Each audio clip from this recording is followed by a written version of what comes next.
সুপ্রিয় দর্শক, আমি জিশান মাহমুদ যুক্ত হয়েছি সন্দীপ টিভি থেকে। আমি এই মুহূর্তে রয়েছি গাছুয়া ঘাটপাদিহাটের যে ফেরিঘাট, সেই ফেরিঘাট থেকে।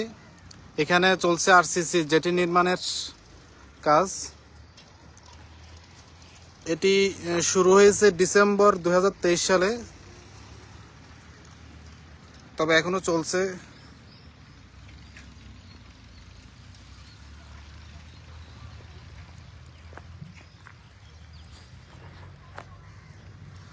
প্রায় 1.5 বছরের কাছাকাছি সময় চলে গেলেও কিন্তু কাজের তেমন অগ্রগতি দেখা যাচ্ছে না।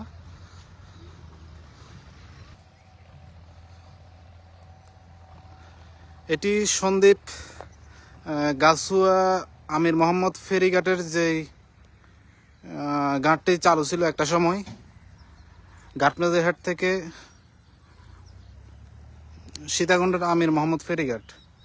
তবে এটি দীর্ঘদিন ধরে বন্ধ হয়ে আছে, যেহেতু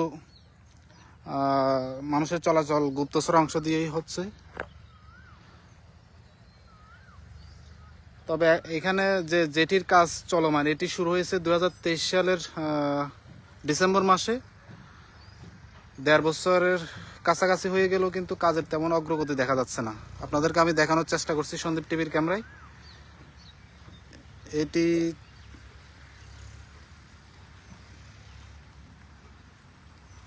মিরসরাইয়ের যে ইকোনমিক জোন, সেই ইকোনমিক জোনের সাথে মিলিত হবে।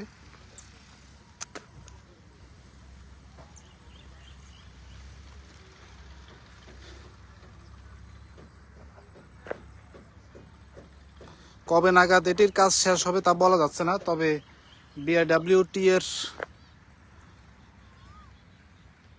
এই প্রকল্পটি 2025 সালের জুনে শেষ হওয়ার কথা। কাজের অগ্রগতি দেখে তা মনে হচ্ছে না এটি 2025-এর জুনে শেষ হবে, কারণ কাজ যেভাবে চলতেছে এখনো 10 ভাগের 1 ভাগ কাজও কিন্তু সম্পন্ন হয় নাই।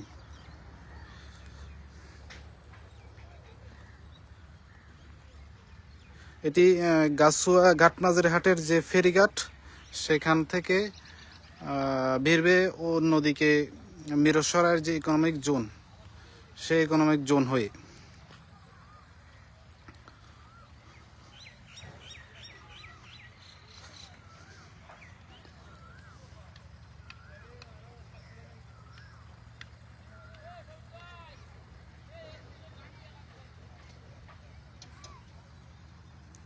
এটির বাস্তবায়নকারী সংস্থা হচ্ছে বাংলাদেশ অভ্যন্তরীণ নৌ পরিবহন কর্তৃপক্ষ, অর্থাৎ বিআরডব্লিউটিএ,